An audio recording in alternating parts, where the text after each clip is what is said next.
Do you train or just practice posing? People are too confident with themselves. 400 weeks out. 4 weeks till she's down to 30% body fat.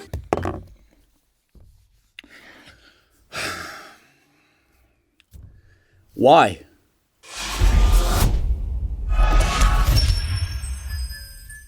Coach Greg, and in today's video, should she be competing? And so we've got a woman, her name is Chloe Hearts on Instagram, being coached by Noah Butterfield. She happens to live in Canada and she's 4 weeks out, and so she's going through her posing routine. Feeling proud of the progress I've made with posing. And so she's doing the best with her posing. She's going through the poses, quarter turns, front, back, and so on. And as you can see, she clearly doesn't have a proper tan.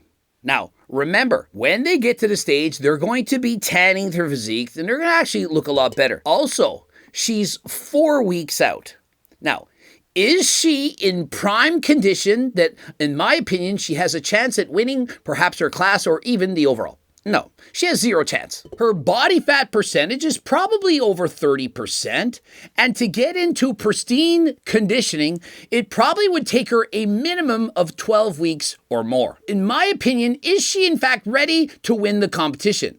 Immediately no. But does that mean she shouldn't compete? And should she be trolled by people on the internet to put her down, make fun of her, berate her, and tell her she sucks? Goliath posted, "Why does everyone say this is coming from a place of love," and then write paragraphs tearing her down? Just like stop typing. To me, that's an excellent point. And remember, Goliath, he embarked on his journey weighing well over 400 pounds. He dieted for an entire year. He knows exactly what it's like to go from being obese to getting in shape. For every person, that journey is different. For some people, it's easy. For some people, it's much more difficult. Goliath was partnered with Transcend. He wasn't 100% natural. He was using HRT, peptides, and so on. And by the way, if you want to get your blood work done, you can of course get it done by Transcend. Qualified doctors will look at your blood work and decide, do you actually need HRT? Do you need peptides? How can you be as healthy as possible? Interested in that? Click the link in the description. But not everyone wants to use performance-enhancing drugs. As I watch this woman, let's now do a natty or not on her. I think she's natural.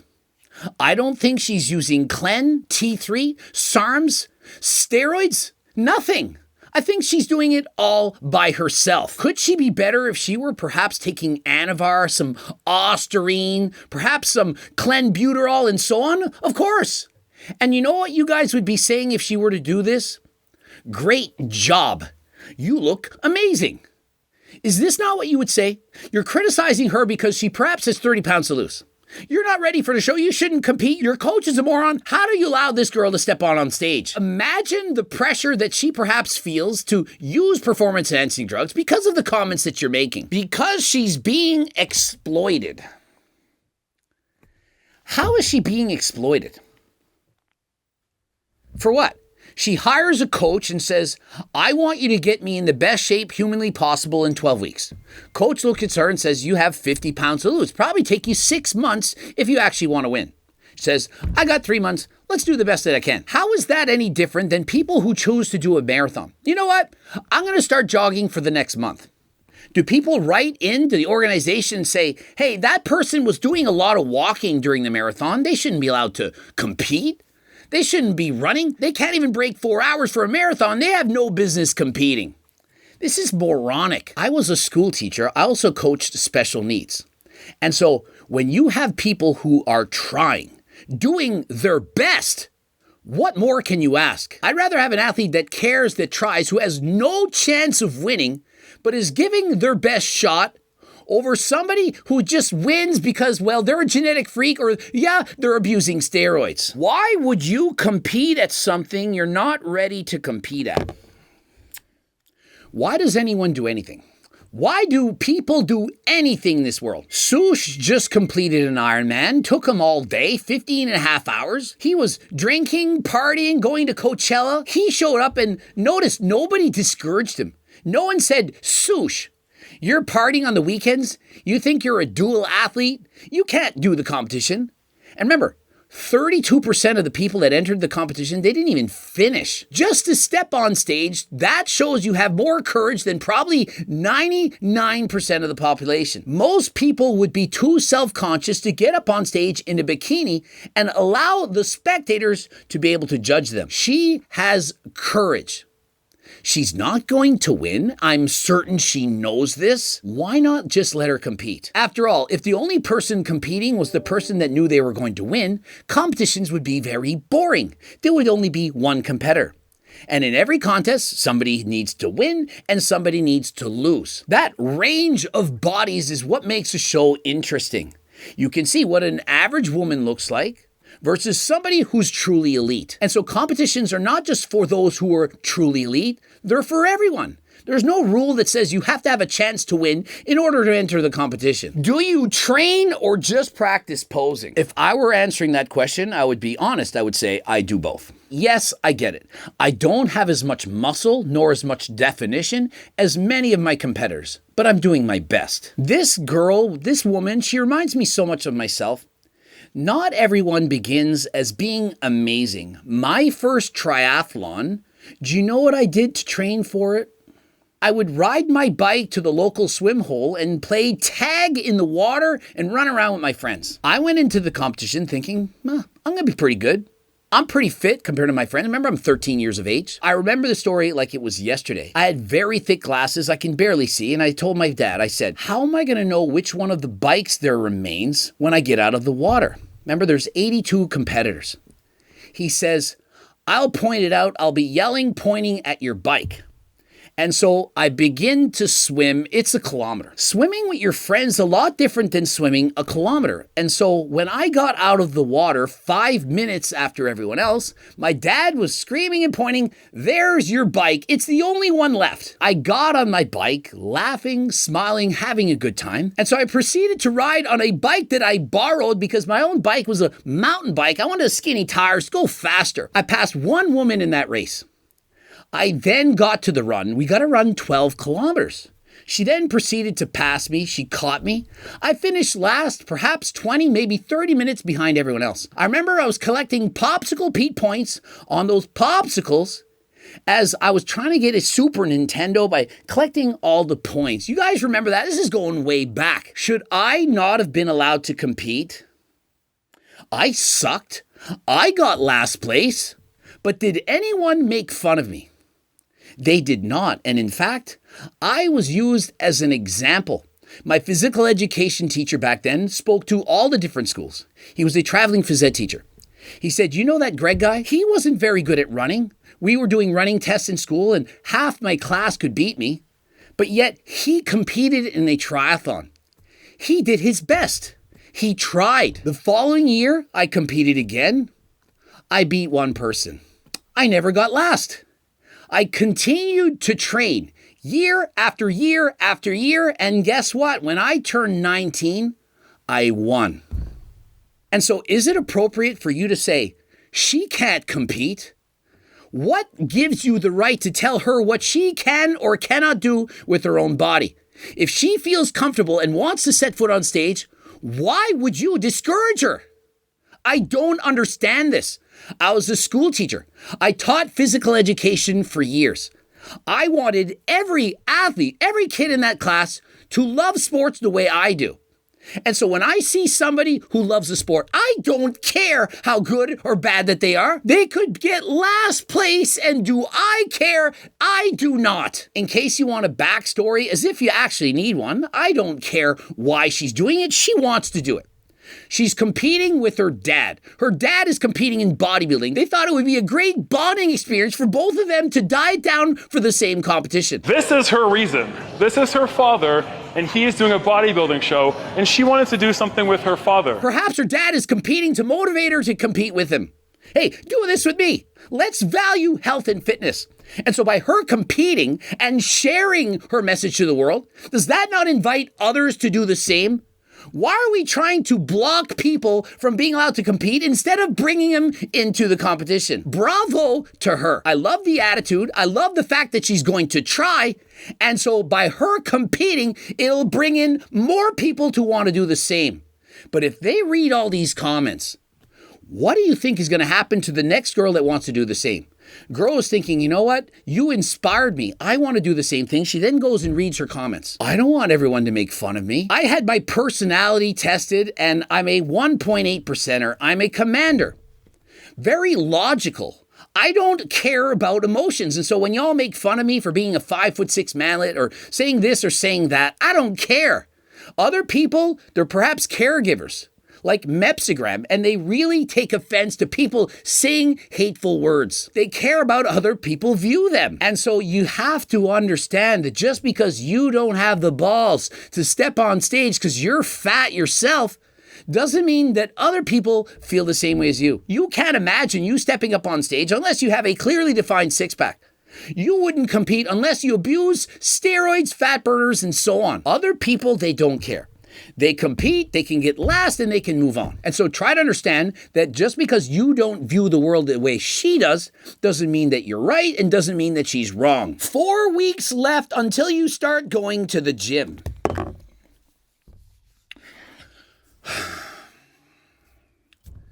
Why? What did that do? Like, where was that a good comment? Like, was it funny for you? Like, are you getting a dopamine hit by pressing send? Could you next time not type it out and then think, should I type this? Perhaps type it out on ChatGPT and say, ChatGPT, do you think I should post this comment? Just think it, but don't post it. How is that beneficial? All that does is put her down. Listen, we all have different starting points. For example, Brentley G. We all remember Brentley G. He started at 573 pounds. If Brentley G showed a picture of himself now weighing 330 pounds and said, hey, I'm going to the gym, you might write a comment, when do you start going to the gym? Because after all, Brentley, you're still 100 pounds overweight. Bro already lost nearly 250 pounds. He's been putting in the work. He's been trying. But you judge him on how he looks right now. No two people have the exact same genetics, and we're all different and have our own journeys to overcome. My take on this is that everyone should be allowed to compete. It's not insulting to me. I don't care. And so if somebody wants to set foot on stage against me in a bodybuilding competition and they're 100 pounds overweight, I don't care. It doesn't bother me whatsoever. And in fact, it's just going to make me look better. I mean, how does it hurt you? Hey, you're in this competition. Let's say there's 10 girls. Let's say she gets last. If you got 9th place, are you not perhaps a little bit happy that you beat somebody else? Hey, perhaps last year you got last place. Now you moved up into 9th. And so this girl in her first competition, let's say she gets 10th. Remember, my first competition in triathlons, I got 82nd place, last. But yet 6 years later, I'm the provincial champion. And how has that helped me throughout my life? Do you now realize I'm still racing bikes? I'm 49 years of age. I'm pushing 50. 50 keys of testosterone across the border, which I'm told is back in stock yet again. Get to the website, code Greg, 15% off. I am now riding bikes yet again. But going back to when I was 13, had I been discouraged, oh, you haven't trained enough for this. Oh, you got last place. Let's shame you. Let's make fun of you. Let's put you down. And perhaps that leaves a sour taste in my mouth and I give up doing cardio. Remember, my running skills were below average. I was a poor runner in comparison to my classmates. I suffered from asthma, myself and my twin. We were below average in cardiovascular endurance. But yet I went on to be a provincial champion, not only in triathlons, but also in cycling. Perhaps that moment when I was 13 doing a triathlon for the first time in my life, perhaps that moment set course a different trajectory. Until that time, I only played team sports, basketball, baseball, and so on. But I then realized, you know what? This is all about me. I can do cardio on my own. I can train for this. I can have a healthier heart and I can overcome asthma. Now, did I make the Tour de France? Did I run triathlons in the Olympics? Obviously not. My genetics would not take me that far. But you'll never know how good you can become unless you actually try. She's trying. What are you doing? You're writing comments to discourage her, to make fun of her, to put her down. How is that going to benefit the world? And so would you rather ridicule people to not try to get in shape or to perhaps support them in their efforts? People are too confident with themselves. No, some people are just not confident enough. And so, for example, what makes more sense? That you're too embarrassed to take your shirt off and stand on a stage to be judged in a sport that you like just because you're not the best, or that you get up on stage anyway? Which person would you rather be? The person with confidence, exhibit A, or someone without? 400 weeks out. 4 weeks till she's down to 30% body fat. Kinda curious to know who her coach is. And so I just want to explain this. I coach everyone. If I have a prodigy, guy like Ian Valère, so much potential, how hard do you think it is to get them to turn pro? But I've coached everyone. Some people hire me. I want to be a bikini champion. They're 50 pounds overweight. I'm thinking their chances, about 1 in a million. Couple years later, you discover after losing all that weight, after training harder than last time, they have a 23-inch waist. Amazing shape. You couldn't see what's underneath. And they actually become a champion. You never know. I had a woman, she was 225 pounds, 12 weeks out from a bikini competition. She wanted me to coach her for the show. I said, absolutely. I said, you are probably going to get last. I think we can get down you to about 195 pounds. I need to get you down to perhaps 150. She said, that's totally fine. I was coaching her. People approached me in private. Craig, that is going to make you look bad. It's going to hurt your coaching business. I don't care. My job is to give you my 100% to help you do your best. If that's winning, it's winning. If it's getting 9th out of 10, if it's to get last, it's to get last. It's not a reflection of me. I'm doing my best. Use the same logic in school. Some of my students were brilliant. They're perhaps geniuses. How much did I have to try to get them to make 100 on a test? Others, special needs. Very slow learners, IQs below 79. Did that matter? They had perhaps just as much joy being able to make a 50% on a test.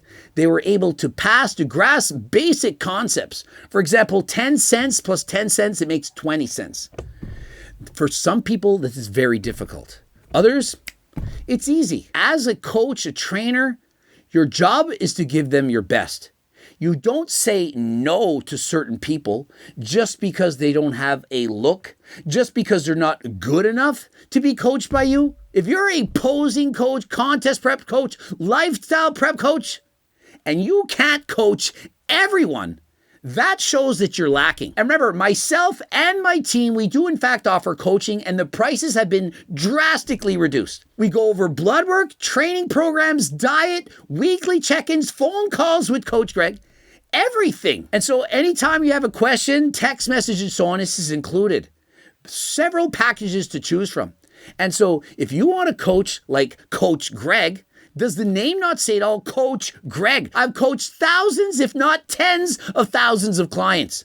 Been doing this my entire life. And so if you're interested in working with a coach that actually cares and can coach anyone, well, click the link in the description and apply today. And so I hope you can take away from this video that if you want to do something, do it. Don't listen to the naysayers, the haters, and so on. Do it because you love it. Own it. If they try and put you down, who cares? They're not in your circle. Why do you care about the opinions of bro from Bangladesh? Oh, you suck. You shouldn't compete. You're too fat. Did you even start training yet? Who cares? The only opinion that really matters is your own. That opinion matters more than every other opinion in the world combined. And so when I read hateful comments, do you really think that I care? I may joke back, get into a debate and so on, but it's for fun. I don't actually allow it to hurt me on the inside. And so if you're debating something, playing a sport, taking up a challenge, go after it. Don't listen to the haters. Subscribe, click the bell button, comment to boost you out, and please like the video if you liked it. Don't forget to watch one of those 2 bloops. Of course, cookbooks, training books, coaching plans by me and my team. And remember, use code Greg for 15% off. And if you have no money, get over to the website, get the free diet and training program. It's up to 50 pages in length, several to choose from. And until next time, I am out.